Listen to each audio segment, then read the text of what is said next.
Okay दोस्तों, इस video में हम सीखेंगे कि स्ट्रक्ट के अंदर मेथड्स किस तरह डिफाइन करते हैं और उसको हम करते क्यों हैं।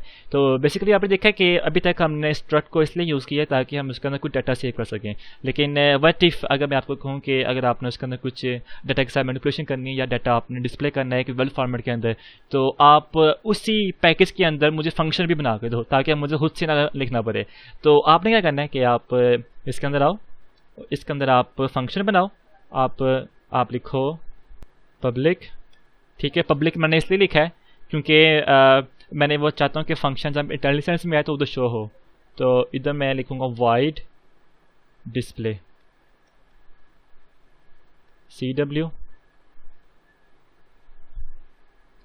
एज इक्वल टू 0,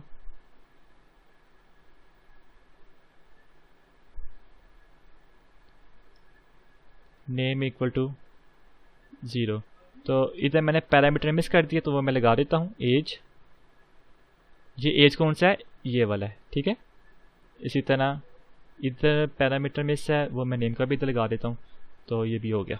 ओके, तो अब मैं बजाय इसके कि मैं ये खुद ही लिखूँ यहाँ पे, तो बजाय इसके कि मैं वो console.write खुद से लिखूँ, मैं इधर std.display का फंक्शन कॉल कर लूँगा। ठीक है, तो जब मैं डिस्प्ले का फंक्शन कॉल करूँगा तब वो उसके अंदर जो भी कोड होगा वो सारा अपने आप एग्जीक्यूट हो जाएगा, रीयूज हो जाएगा कोड मेरा।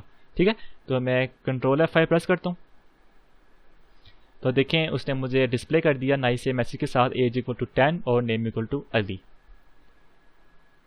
तो मुझे उम्मीद है कि इस लेक्चर में आपको मेथड्स का यूज़ करना आया है स्ट्रक्ट के अंदर। ओके, अच्छा अभी आप ना एक चीज़ देखें, वो चीज़ ये कि इधर मैंने ना स्टैटिक नहीं लगाया, इधर मैंने स्टैटिक को रिमूव कर दिया। तो अगली वीडियो में मैं आपको बताऊंगा कि जो मैं छुपा रहा था ना पिछली कुछ वीडियो से कि स्टैटिक आपने मेथड के साथ अभी लगा के रखें, इसका मैं बाद में बताऊंगा। तो अब वो मेरे ख्याल से वक्त आ गया कि आपको मैं स्टैटिक का राज बता दूं। ठीक है, तो मैं मिलूंगा आपसे अब अगली वीडियो में।